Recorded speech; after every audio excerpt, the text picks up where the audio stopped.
देश में कुछ नेता ऐसे हैं जिन्हें राजनीति के नाम पर सिर्फ पीएम मोदी का विरोध आता है। पहले ऐसे लोग मांग करते रहे कि वैक्सीन खरीद की प्रक्रिया केंद्र के हाथ में न होकर राज्यों के हाथ में होनी चाहिए। केजरीवाल ने तो अप्रैल में यहाँ तक कहा था कि अगर राज्यों को छूट मिले तो दिल्ली सरकार जून महीने तक ही सभी दिल्ली वासियों को वैक्सीन लगवा देगी।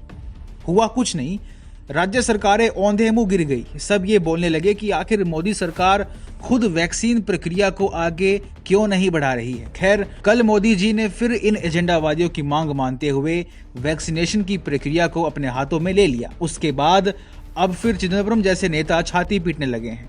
इन्हें चाहिए क्या है ये इनको भी नहीं पता है। TF5 पर आपका स्वागत है और मैं आपका होस्ट विक्रांत थर्डक आपको बताऊंगा कैसे पीएम मोदी के एक भाषण से सरकार विरोधी एजेंडावादियों की पोल खुल गई और वे अब माफी मांगने को मजबूर हो गए हैं। विरोध की भी एक सीमा होती है, लेकिन कांग्रेस और विपक्षी दल उस सीमा को न जाने कब का पार कर चुके हैं। कोरोना काल में वैक्सीनेशन पॉलिसी को लेकर गैर बीजेपी शासित राज्यों ने फिजूल की बातें करके न केवल देश का समय बर्बाद किया बल्कि आम जनता की जान के साथ खूब खिलवाड़ भी किया। लेकिन अब प्रधानमंत्री नरेंद्र मोदी के एक संबोधन ने सारे कुतर्कों की हवा निकाल दी है। इस स्पीच के बाद भी पी चिदम्बरम जैसे नेता अजीबोगरीब दावे कर रहे हैं और जनता से ही लताड़ खाने के बाद मजबूरन माफी भी मांग रहे हैं। वैक्सीनेशन पॉलिसी के मुद्दे पर विपक्ष ने देश को खूब भटकाया और लटकाया, लेकिन पीएम मोदी ने एक झटके में सारी स्थिति सुधार दी है। प्रधानमंत्री नरेंद्र मोदी ने वैक्सीन पॉलिसी के बीच अचानक ही देश को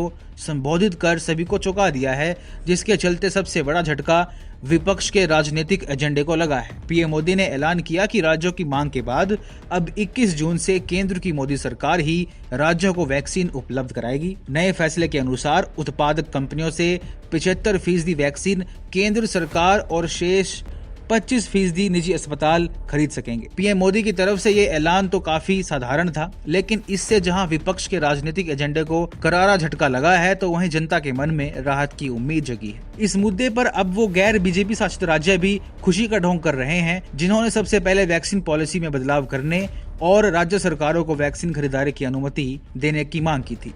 इनका यह रुख दिखाता है कि ये सभी लोग रंग बदलने की प्रतिस्पर्धा में गिरगिट को भी मात दे सकते हैं। वहीं इस मुद्दे पर पूर्व केंद्रीय मंत्री और कांग्रेस नेता पी चिदम्बरम एक बार फिर अपने ही हरकतों के कारण घिर गए। उन्होंने कहा कि किस मुख्यमंत्री ने वैक्सीन पॉलिसी में बदलाव की मांग की है, ऐसी कोई राज्य सरकार नहीं है। जिसके बाद सोशल मीडिया में उन्हें जमकर लताड़ा गया है। चिदम्बरम के ट्वीट पर लोगों ने कमेंट करना शुरू कर दिया और वो पत्र भी सामने आ गया जिसमें राहुल गांधी ने पीएम मोदी से वैक्सीन पॉलिसी को डिसेंट्रलाइज करने की मांग की थी। महाराष्ट्र के मुख्यमंत्री उद्धव ठाकरे से लेकर दिल्ली के मुख्यमंत्री अरविंद केजरीवाल तक वैक्सीन खरीदारी के डिसेंट्रलाइजेशन की बात कर रहे थे। हालांकि जब ये राज्य पूरी तरह काम करने में असमर्थ हो गए तो वैक्सीन के स्टॉक खात्मे की नोटंकी कर वैक्सीन पॉलिसी को केंद्रीकृत करने की मांग करने लगे। लोगों की लताड़ के बाद चिदम्बरम ने अब अपने उस ट्वीट के लिए गलती मानी है और कहा है कि उन्हें इन डिटेल्स के बारे में नहीं पता था। हम सभी ने देखा है कि वैक्सीन के स्टॉक को लेकर दिल्ली, छत्तीसगढ़, झारखंड, महाराष्ट्र,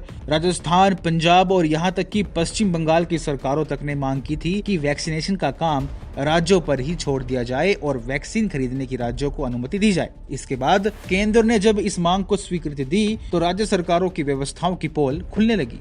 वैक्सीन के स्टॉक से लेकर कालाबाजारी और भ्रष्टाचार तक पनपने लगा और राज्य सरकारों ने अपने ऊपर उठने वाले सवालों से बचने के लिए पुनः वैक्सीन पॉलिसी को केंद्रीकृत करने की मांग कर डाली, जिन्हें स्वीकार कर मोदी सरकार ने अब विपक्ष को तगड़ा झटका दे दिया है। नॉन बीजेपी रूल्ड स्टेट्स की सरकारों को उम्मीद नहीं थी कि उनका ये प्रस्ताव माना जाएगा। उनका प्लान वैक्सीन के इस मुद्दे पर राजनीति करने और जनता की जान से खिलवाड़ करने का था और पीएम मोदी ने अपने एक संबोधन में वो सारी प्लानिंग फेल कर दी है। इसीलिए यह कहा जा रहा है कि प्रधानमंत्री का एक भाषण विपक्ष के मोदी विरोधी सैकड़ों एजेंडों पर भारी पड़ा है।